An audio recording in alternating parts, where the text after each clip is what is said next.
3,000 টাকার চাকরি করতাম, বা আমার বাবার একটা বাইক ছিল, বাইকটা হচ্ছে 18 বাইক, ডায়াং ডায়াং, এত ঝাংড়ি বাইক আমি জন্মেও দেখি নাই।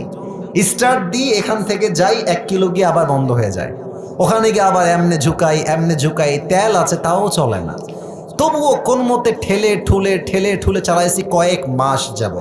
আচ্ছা, একটা পর্যায়ে গিয়ে এমন একটা অবস্থা হলো আমার পকেটের, যে তেল যে ভরবো বাইকে ওই টাকা আমার পকেটে নাই। তা আব্বাকে বললাম, আব্বা मैं माफ़ी भी मांगता हूँ, দোয়া भी मांगता हूँ, আমার দ্বারা এই বাইক আর চলবে না, তোমার বাইক তুমিই রাখো।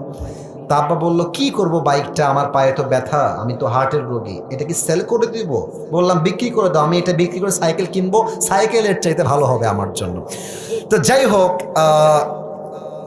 বাইকটা বিক্রি করব ভাব, মানে এটা এইভাবে কখনো আমি আগে কোনো মাহফিলে বলি নাই, এতটা ব্যাখ্যা দিয়ে বলি নাই, আজকে বলছি বাইকটা বিক্রি করে দিব অভাবের জন্য।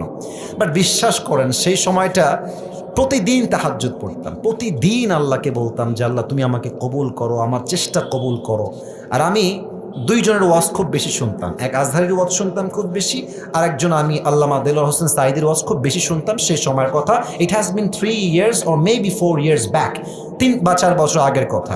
তো হঠাৎ করে আমি একদিন জুমার খুতবা দিলাম, আমি আবার বলছি এই কথা কিন্তু আমি কখনো কোথাও আপনারা শোনেন নাই, আমি আজকেই বলছি। তো জুমার খুতবা দিলাম, আমি প্রায় 1 বছর যাবৎ জুমার খুতবা দেই, ভিডিও আপলোড হয়, কিন্তু কখনো কোনো রেসপন্স আসে না, আই মিন কেউ দেখে না ভিডিও।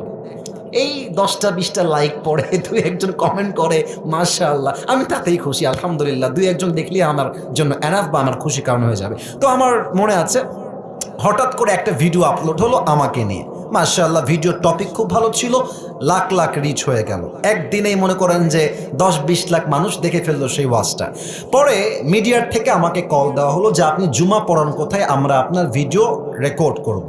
তো অনেক বড় একটা মিডিয়া আমাকে বলল যে আপনার ভিডিও একটা আপলোড দিব, আপনি ইনশাআল্লাহ অনেক দূর যাবেন, আপনার জন্য অনেক বেশি কাজ আসবে, আপনি কাজ করতে পারবেন আপনার দাওয়াতি ফিল্ডে। তো একটা মাহফিল করলাম, মাহফিলটা ছিল পাবনায়। মাহফিল ছিল কোথায়? পাবনায়। তো পাবনায় গেলাম, আমি হলাম 3 নাম্বার বক্তা, দ্বিতীয় বক্তা না, 3 নাম্বার। তো আমাকে যখন ওয়াজে দেওয়া হলো, দ্বিতীয় বক্তা খুবই রাগ, আমার টাইমটা তাকে কেন দেওয়া হচ্ছে, ওকে তো দিয়ে কাজ হবে না, ওকে নামান, একে দিয়ে কাজ হবে না, এটা 3 বছর আগের কথা, বেশি না, 3 বা 4 বছর আগের কথা। তো আমি ওয়াজ শুরু করলাম, কি বলবো, নিজের কথা বলছি না, বা এটা আল্লাহর রহমত বলছি বলতে পারেন। আমি আধা ঘন্টা ওয়াজ করেছি, প্রত্যেকটা যুবক, আমি নেমে গেছি ওরা উঠে গেছে, মানে এই হুজুরকে আমরা ছাড়বো না, নেমে গেলাম। সেটা আপলোড হলো ইউটিউবে।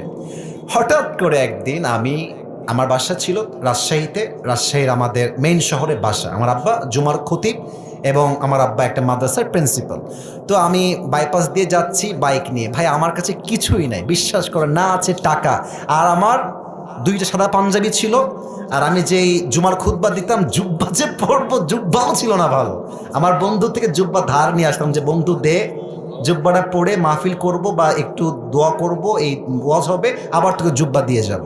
তো আমি এই অবস্থায় মাহফিলের জন্য বা রাস্তা দিয়ে হাঁটতেছি, তো হঠাৎ করে আমার কাছে একটা কল আসলো, বললো আপনি কি আবরারুল হক আসিফ বলছেন? এটা অনেক আগের কথা, আমার ক্যারিয়ার কিন্তু শুরু হয় না। বললাম জি ভাইয়া, আমি আবরারুল হক আসিফ বলছি, আপনি কে? তো বললো যে আমি অমুক জেলার থেকে বলছি, আপনার একটা মাহফিলের ডেট লাগবে। শুনে কলিজায় এত শান্তি লাগলো যে আলহামদুলিল্লাহ, আল্লাহ হয়তো আমার রাস্তা খুলতেছে, এই তো রাস্তা আমার খুলে যাচ্ছে। তা আমি একটু ভাব নিলাম, আমার কিন্তু ডেট মেট কিছুই নাই। বললাম বললাম ও আচ্ছা, ডেট নিবেন কবে, আমাকে তো একটু দেখতে হবে ভাই। তো বলছে যে ভাই ডেটটা আমরা 2 মাস পরে নিব, যদি আপনি ডেট দেন তাহলে আমরা। ও তো ভাবছে মাশাআল্লাহ, মিলিয়ন মিলিয়ন ভিউ, এ তো অনেক বড় বক্তা হবে রে ভাই। তো আমি একটু ভাবতাম, আমি বললাম ঠিক আছে, আমি ডায়েরি দেখে আপনাকে বলছি। আমার ডায়েরিতে কোনো ডেটই নাই। তো যাই হোক, পরে সে বললো যে ভাই ডেট কি আছে, ডেট কি হবে, আমি নিজেই, আমার তো ডেট লাগবে রে ভাই। আমি কল দিয়ে বললাম ভাই হ্যাঁ অমুক তারিখের ডেট হতে পারে, আপনি কি ডেটটা নেবেন? তো বলছে অবশ্যই নিব। তো বলছে যে ভাই আপনার হাদিয়া কত? আমি তো জীবনে হাদিয়াই নিই না, হাদিয়া কত বলবো। এখন বলছি যে ভাইয়া হাদিয়া আসলে বলা যাবে না, আপনি বলেন যে আপনি আমাকে কত দিবেন। তো আমার বেতন কিন্তু ভাই মাত্র 3,000 টাকা, এবং 3,000 টাকা এত কম আমার জন্য, বাইকের তেল ভরতে আমার 3,000 টাকা শেষ হয়ে যায়, খাবো কি আর পরবো কি। তো আমার ভাই বলছে যে আপনি একটু বললে আমার জন্য খুব ভালো হয়। তো আমি বললাম যে আপনাদের গত বছরে কে আসছিল? বলছে আমাকে একজন বক্তা আসলো। কয় টাকা দিয়েছেন? বলছে 20,000 টাকা দিয়েছি। মনে বলছি 20,000 টাকা, আর ওকে বলছি ভাই এটা কোনো টাকা হইল? আচ্ছা যাই হোক, অনেক কথাবার্তা বলে সে বলল ঠিক আছে আপনাকে আমরা 25,000 টাকা দিব, গাড়ি ভাড়া সব কিছু মিলিয়ে, খাওয়া দাওয়া মিলিয়ে, থাকা সহ 25,000 টাকা আমি আপনাকে দিব। তো বললাম দিব বললেই তো হবে না ভাইজান, আপনাকে তাকে অ্যাডভান্স করতে হবে, না আমি প্রোগ্রামটা কনফার্ম মনে করব কেমন করে।